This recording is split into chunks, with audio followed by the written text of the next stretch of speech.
All right, welcome to the Knackered Golfist podcast. Well, yesterday Scottie Scheffler won his third major, and it was the PGA held at Quail Hollow, or as I'd like to call it, maybe Hail Qualo, because I think the course is really overrated, and I think that there are far too many events that are held there, and I think that it's a place I'd rather not see on TV till the end of time, kind of thing. You know, if they can just go back to having one tournament a year, I think that'd be understandable, you know. And I think that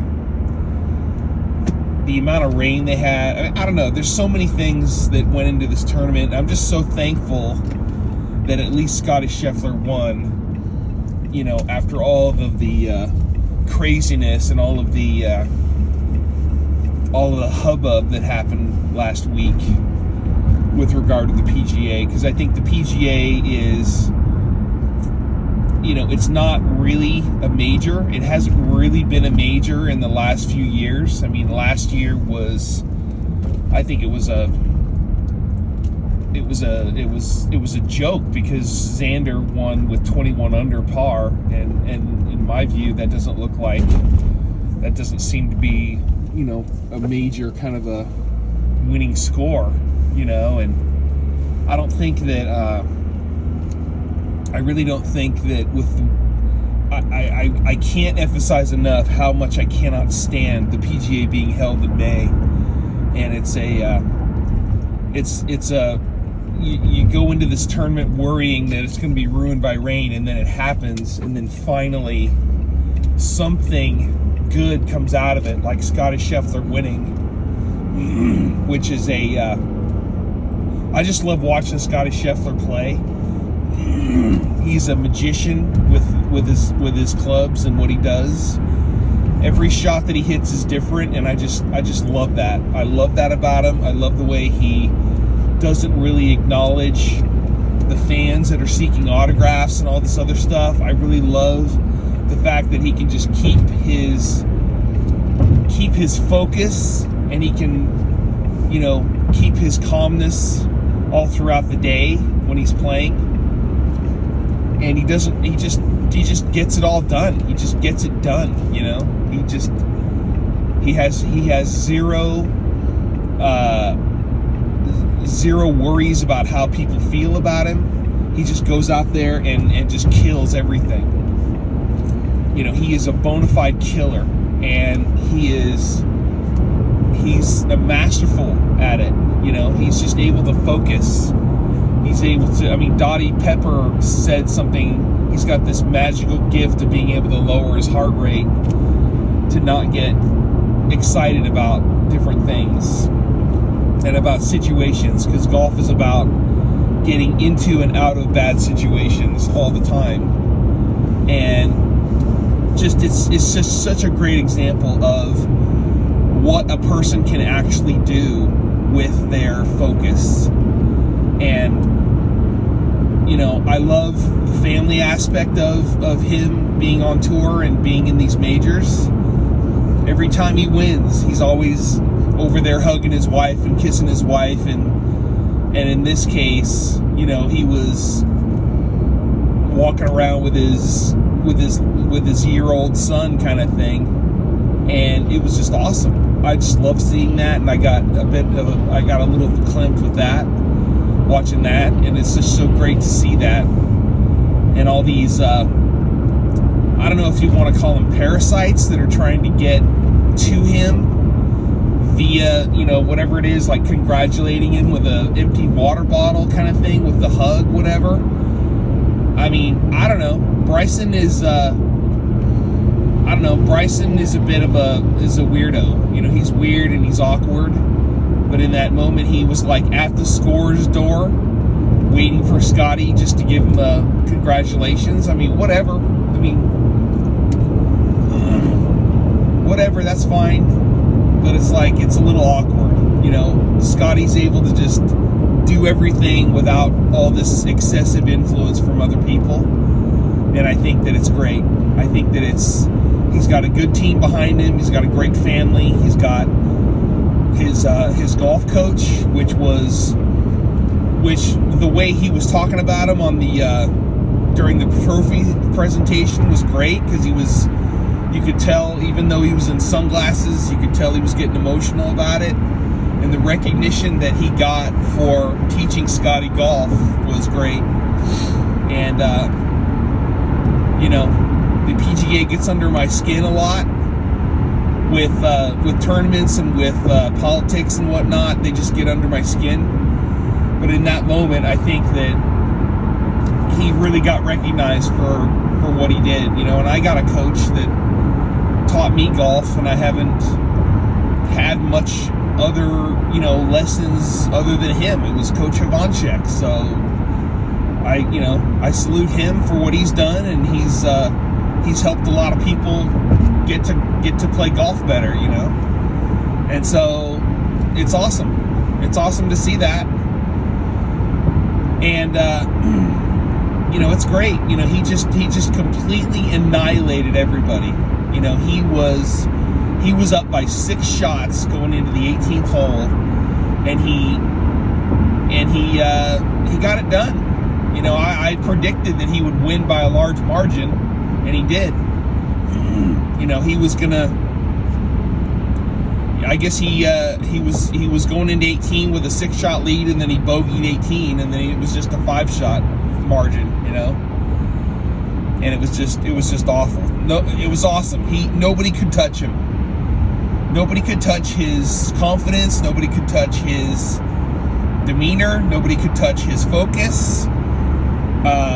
He just really, really set an example. And I keep hearing people talk about how it's boring golf to watch.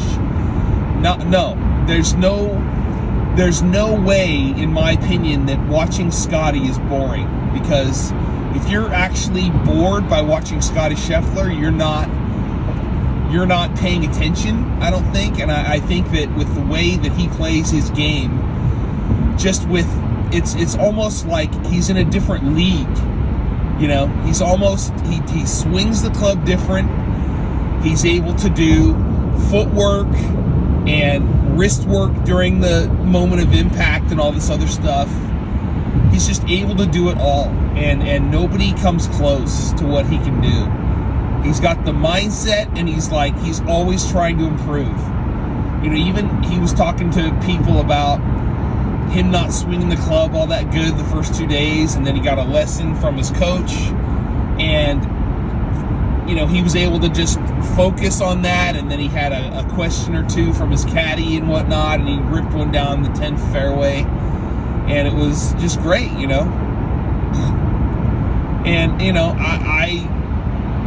that's 2 majors in a row for TaylorMade this year. One for Rory and then the other for Scottie, but then Scottie plays a Pro V1 golf ball, which is cool, I think. I think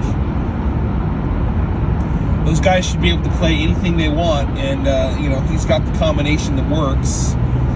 And even that putter that he uses from TaylorMade with the Golf Pride grip on it, that's interesting as well. I'd like to see what that feels like in my hand, because they're selling that at Golf Galaxy, that Scottie Scheffler putter with the plumber's neck on it. But it'd be interesting to see what that feels like. But anyway, I just think it's a great outcome to a really raucous week when it comes to the PGA, because the PGA is not really thought of in the same light as the other majors. It's kind of one of these majors that's always trying to prove itself for whatever it is that it's lacking, and it actually turned out really good this year. And I didn't think that it was going to turn out that way, because I didn't like the venue, I didn't like the weather going into the week and going through the week. And I didn't like how the PGA of America did not allow players that were actually in the fairway to lift, clean, and place their ball when they were either plugged or they had mud on them. It was just crazy all around to not allow the players to do that. And a shining light of example was watching Shane Lowry on Friday, and he just lost his mind when he was trying to hit a plugged ball out of a fairway on like I think it was the 8th hole, which was, you're supposed to drive the green anyway, but his ball got plugged, and he just lost it. He just said F this place. And I think it's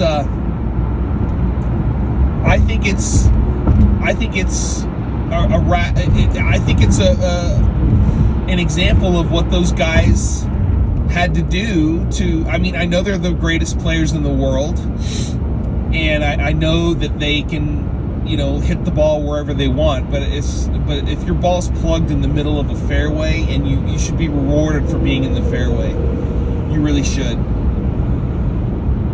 And even back on 16, when Scottie and Xander were playing on Thursday, they had mud balls, and both of them hit it due left into the water after being in the fairway. And I really think that was a crime beyond anything else that could be perpetrated, during this championship. And I think it was wrong for them to not be able to clean the ball. And Johnson Wagner was all over Golf Channel saying, well, you need to plan for this. You need to be able to shape your shot even though your ball has mud on it. I mean, there's no case that can be made that having a mud ball in the middle of a fairway during a major championship means that you need to factor that into. Because you're in the fairway, you have the greatest possible chance of getting it on the green, and it's just wrong to not be able to clean the ball when it's got mud on it in the middle of the fairway. Now, I understand that if you're in the rough and you have a mud ball, that's a different deal. And if you're in a divot in the middle of the fairway, like Scottie was on 18 on Saturday, that's a different deal. That's part of it. You can be in a divot when it's dry or if it's wet, in both situations. But the whole mud ball thing is a freaking joke. It really is. And I made a big deal about this course not being sand capped yesterday after a drive home from church yesterday, and I was just like, why isn't this course sand capped? Why wouldn't it be sand capped? I know Augusta National is sand capped, and they can have a bunch of rain, and they can be able to have a tournament during a wet sort of time that's during their event, and they were able to. I think they may have. I think it wasn't this year, but it was last year, and they had all this rain where trees were coming down and whatnot, and they were still able to have the championship. In a fair facsimile kind of thing, they still were able to have it. But I mean, why is it that these major championship venues? I mean, it's not just them. It's not the USGA. It's not the R&A.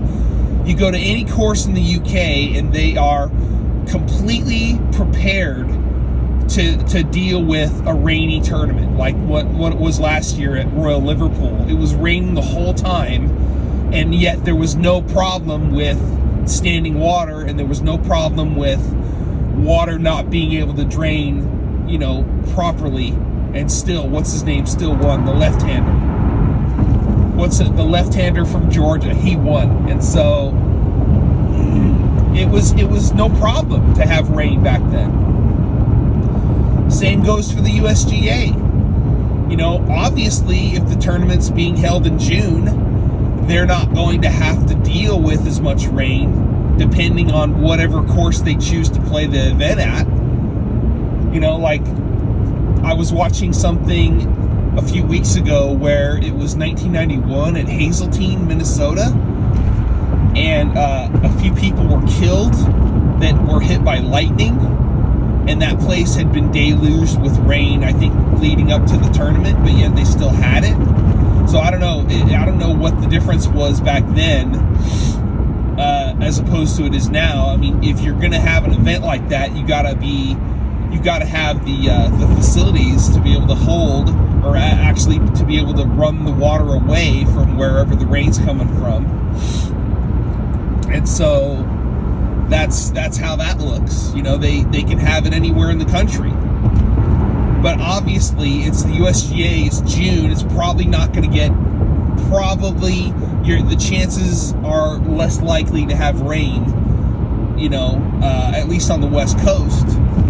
If you have the US Open on the West Coast, it's probably not going to have to deal with rain. So anyway, you know, Oakmont's going to be a big deal tournament this year. That's going to be, I mean, my eyes are going to be all over that. I'm probably going to watch both days on NBC, and it's probably going to be, you know, Oakmont's a great test. Oakmont's a great course, but I think, you know, it's the number 2 on my list for having U.S. Opens. But I think the Olympic Club is the greatest of all time.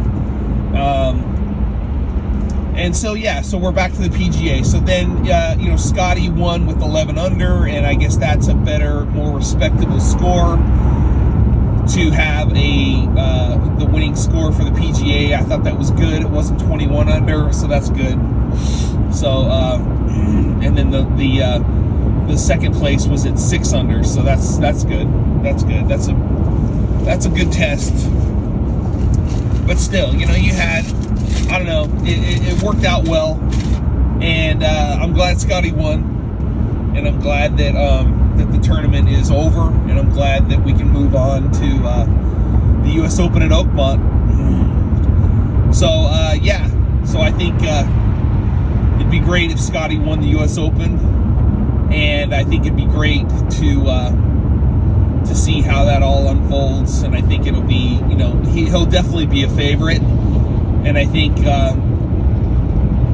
you know, there's going to be just a handful of people that are going to be thought of when the U.S. Open is going to happen. It'll be, you know, it'll be Bryson, it'll be Scottie, it'll be Rory, and then I can't think, and who knows who else is going to be.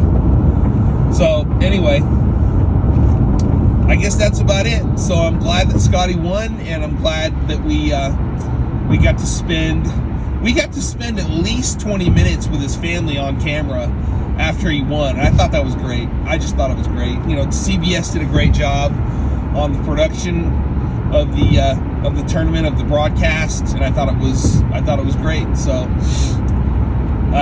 yeah. So anyway, I'm glad I didn't watch Thursday and Friday. So, but anyway, I'm glad that Scottie won, and he's got his 3rd major, and he was able to hold his son in his arms for the between him finishing and between him you know, getting the trophy. So anyway, all right, can't wait to see what happens during the U.S. Open. And all right, so thanks for listening. This is the Knackered Golfers podcast on the Observant Ear Radio Network.